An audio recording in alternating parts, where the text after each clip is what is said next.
Hi, I'm going to be breaking down the rest of the debate on the economy. So check out part 1 if you missed it, alright? In this video, I'll tell you who I picked as best debater, who I think had the best line of the night, and of course, which team I picked as a winner.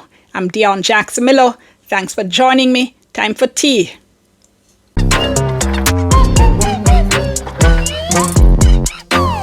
Just a reminder that the JLP's team was Finance Minister Fayval Williams, Education Minister Dana Morris-Dixon, Health Minister Chris Tufton.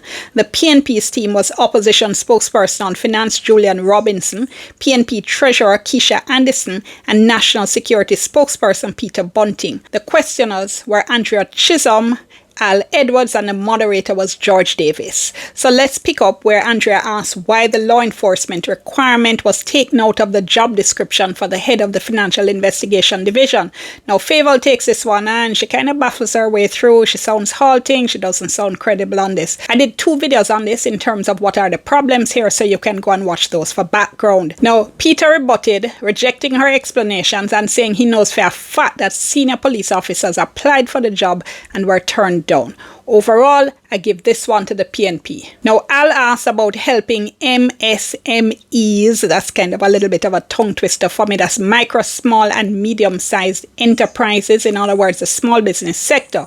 Now, Keisha takes this for the PNP and she says they would revisit loan processes to make it easier for small businesses to borrow money. Boy, I have to tell you, I've been hearing this particular promise from governments from before Whoopi killed Phillip, and the sector says it's not enough. They're not satisfied. They're having problems. So Julian then jumps in to add to the answer, saying the PNP would remove income tax from MSMEs for the first 3 years to try to get them into the formal system, because that would then make it easier for them to apply for things like loans. That was a much better answer. Chris now for the JLP rebuts, and he says the number of companies registered and the number of loans disbursed by the Development Bank has increased significantly under the JLP. Then he warns Peter against propaganda and innuendo in relation to comments made earlier about the FinSAC issue, and he again raises questions about DBNG and the FinSAC era. There wasn't a whole lot of substance to his answer, because I've interviewed representatives of the small business sector and they consistently say this issue of financing is a big problem, and it wasn't addressed in this answer from the JLP. So I give this one to the PNP. So a question from social media now about brain drain, and Dana takes it and she talks about programs for young people. She talks about NHT houses. She talks about increased employment and skills training. Chris joined her and then he spoke about the fact that unemployment is the lowest it's ever been in Jamaica, and Peter rebutted with the PNP's 3.5 proposal, saying that is an incentive for young people and that would help to combat brain drain. Keisha says young people don't think they can buy a house. I thought both sides did well with this answer, so I call this one a tie. So Andrea asks about public sector wage increases, and Julian says a PNP government would treat public sector workers with respect. He says you wouldn't have a situation where 0% is being offered in year 1 of a contract. He also says lifting the income tax threshold would help public sector workers.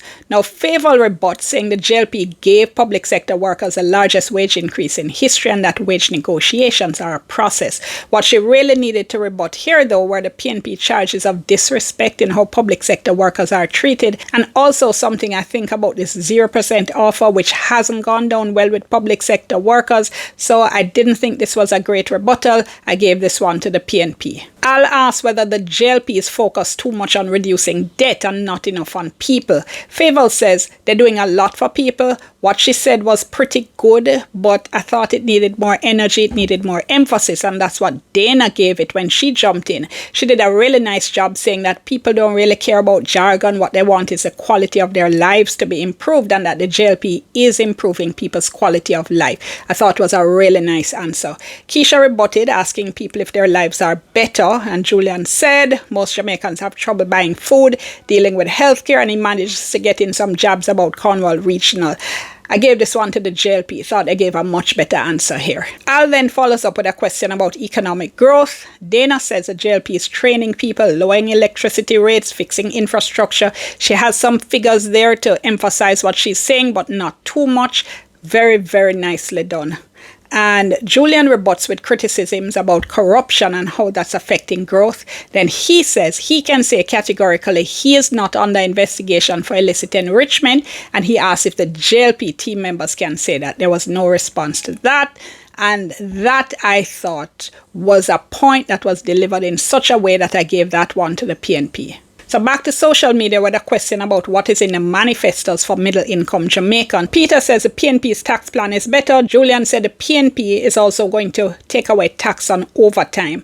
Now, Chris came in now saying that the JLP is very proud of its performance. He spoke about employment stats. He again accuses the PNP of innuendo. Then he goes after Peter, saying as National Security Minister, he had called for divine intervention. And also, he went down in history as the only National Security Minister who couldn't secure himself, relating to a break-in incident that happened in a situation where Peter was staying at a villa. Look, that was a good one. All right, that was a really good one. And it's such a great line that I gave the whole answer there to the JLP. Andrea asked about interest rates, saying commercial banks have not been reducing interest rates. Favour takes it and she says there are signs that rates are in fact coming down. Then she hands over to Chris, who says competition is the answer and they're going to make it easier for people to move their accounts from bank to bank. Peter then comes in on crime. Hold on, he's rebutting on crime, but the question was about interest rates. All right, we know how debates can be. He says more people have been murdered in the JLP's 2 terms than any other period in Jamaica.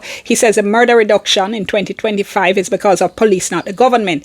I thought this answer was a big fail, right? Murders are down now, 40% or something like that? That's a big deal. Also, if murders were up 40%, I'm pretty sure he would be blaming the government on that. I realize the PNP is trying to get crime into the conversation, but this was not the way to do it. Julian then wisely went back to the banking issue, but he doesn't have a whole heap of time, so he says something I don't even hear, and the JLP takes this one. I'll ask about reducing food imports, and Peter says imported food costs have doubled, and he says the PNP will form an agriculture development fund for the sector. Keisha says the PNP is committed to reducing food imports by 25% in their first term, and that they will help farmers get more affordable financing as well as insurance. This was a very good answer from the PNP. It was very clear, it was very specific. Chris talks about what the government has done and says the increase in food imports shows that the country is doing well and there's a process to reducing it. Not a very strong rebuttal for me. I gave that one to the PNP. Andrea now asks a really great questions about international tech giants like Meta not paying taxes in countries like Jamaica, although they're using our content.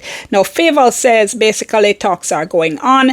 Dana says young people are making money from the platforms and that AI is using our content, and that's also an issue. So she is clearly trying to pivot here from a question that they don't really have an answer to. Julian rebuts strongly, saying the government clearly has no policy to deal with this, and that what needs to happen is that Jamaica needs to work with CARICOM to develop a common policy given how big the tech giants are. And it really sounds as if he understands the issue, and he then pivots to a fund that he says the PNP will start for creatives, and then he bashes the JLP's film fund, got in a whole lot, and it's a really great answer, and yes, I give this one to the PNP. Then there's a social media question about the lack of machines like MRIs in hospitals, and Julian slams Tufton, saying these are issues he should be talking about instead of FinSAC, and says a PNP government would improve the use of funds and end waste in the public sector. Peter jumps in to say MRI services aren't available at Mandeville because the suppliers haven't been paid. Tufton rebuts, talking about the fact that the PNP spokesperson on health, Dr. Alfred Dawes, about 10 years ago when he was president of the Jamaica Medical Doctors Association, had participated in a press conference in which the young doctors had exposed some serious, terrible problems in the public health system. The JLP keeps doing this, and it's really not the flex they think it is, Whatever you think about Dr. Dawes, no. The fact of the matter is that young doctors, right, public sector workers with their whole career ahead of them were risking those careers to become whistleblowers because of the serious problems, the hygiene problems, the mold in the operating theatres that they wanted to expose.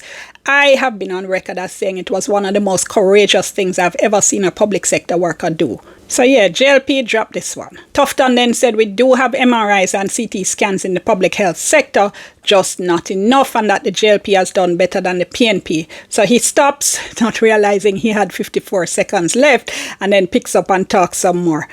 That round to the PNP. Now it's time for the teams to ask each other a question. Dana asked her question about the PNP's promise to raise the income tax threshold to 3.5 million, saying it's a scam, coming 1 week before the election, and asked them to say how they will fund it. This was a bad choice of a question, and this was why you must always have extra questions and backup questions, because remember, this was, I think, the first question asked for the night by one of the journalists, and they should have anticipated that a reporter must ask that, so you're supposed to have a backup question. What they did by asking this question near to the end of the debate was to give their opponent another bite at the cherry to say to the public, yes, this is credible, this is what we plan to do, and of course that's what the PNP did. So Julian now repeats his answer, saying that they plan to fund it using projected revenues, and he also spoke about increased indirect taxation because he says people are going to have more money since they raise the income tax threshold, and it gives him another chance to say that the JLP plan is better for the people with money while the PNP plan is better for the poor. So Favour then says that the revenues won't be available because expenses are also going to be increasing, and she says again the PNP are scamming the public. I thought the PNP won that one.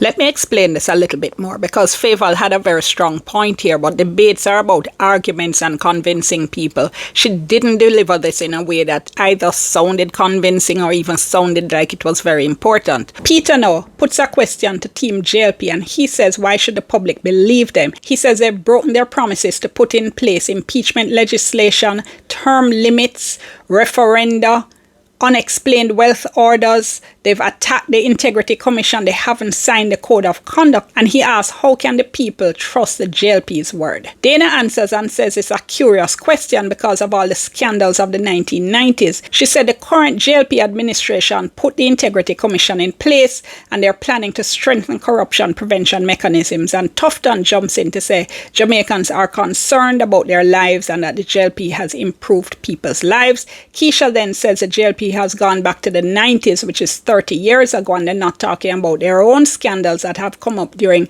their time in office. I thought the PNP handled this better. I give it to them. And again, the JLP and this focus on what happened 30 years ago, ignoring the fact that they've been in power for so much time of the past nearly 20 years, I think is a wrong road that they keep going down. So Julian closes for the PNP. He asks what is people's lived realities. He talks about the office of the Prime Minister, calling it the office of plenty ministries, and he rolls out a bunch of PNP proposals.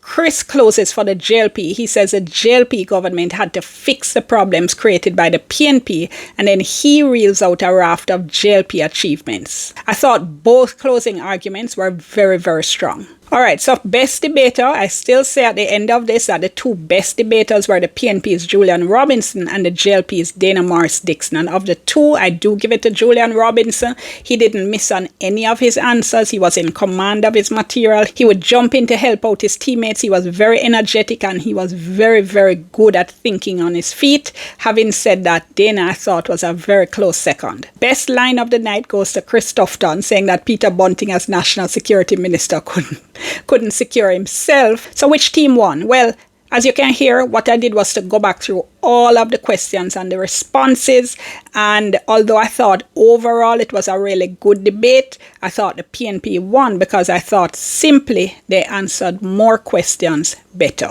Alright, so drop your comments below. I want to hear what you think, but bear in mind, if your comments are offensive, I'm going to delete them on site, so don't bother waste your time. Alright, so like the video, share it with somebody you think might be interested, and subscribe to the channel if you have not done so yet, and then click that notification bell so you know anytime I drop a new video.